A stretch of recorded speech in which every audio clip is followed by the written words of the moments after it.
Magandang umaga mga kawan! Oras na para sa pinaka-inaabangang weather update dito lang sa Weather ni Juan Channel kung saan ay hatid namin sa inyo ang pinakasariwang balita tungkol sa lagay ng panahon. Tara na't alamin natin ang weather update today. Magandang umaga mula sa Pag-asa Weather Forecasting Center. Ito na ang ating update sa magiging tayo ng panahon sa susunod na 24 oras.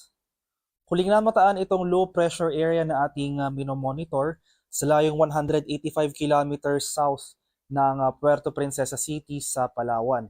Inasan pa rin natin na itong low pressure area na ito ay magdudulot ng mga pagulan sa malaking bahagi ng ating bansa, particular na sa western section o yung kanlurang bahagi ng Visayas, sa western section rin ng Mindanao, sa buong southern Luzon at ilang lalawigan ng eastern section ng central Luzon.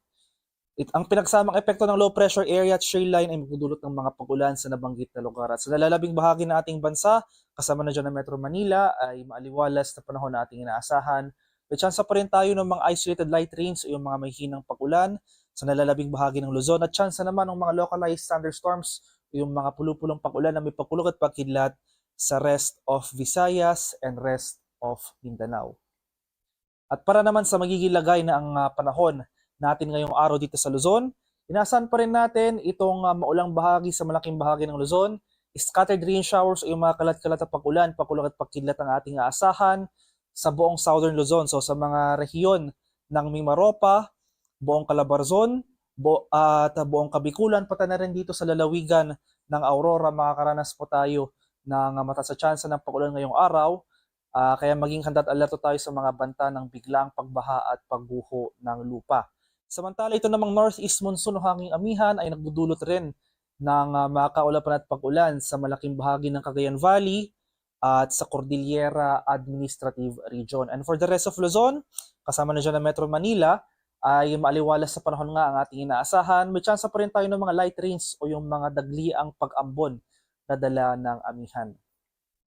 Sa bahagi naman ng Visayas at Mindanao, compared sa mga nakaraang araw ay mas magiging maaliwalas ng ating panahon sa malaking bahagi ng mga nabanggit na lugar. Itong western section na lamang ng Visayas at western section ng Mindanao, makakaranas pa rin ng mga pag-ulan. So kalat-kalat na pag-ulan rin na may mga pagkulog at pagkilat ang ating inaasahan sa mga areas ng Zamboanga Peninsula, Barm at western Visayas. Kaya patuloy rin tayong maging handa at alerto sa mga biglang pagbaha at pagguho ng lupa sa mga nabanggit na lugar. And for the rest of Visayas, sa areas ng central at eastern Visayas, as well as for the rest of Mindanao, ay mas maaliwalas sa panahon na ating inaasahan, mainit at maalinsangan for the next hours or at least for the next days. At may tsansa pa rin ng mga isolated rain showers or localized thunderstorms. Ang haring araw dito sa Kamunilaan ay sisikat mamayang 6:15 ng umaga at lulubog naman mamaya sa ganap na 5:31 ng hapon.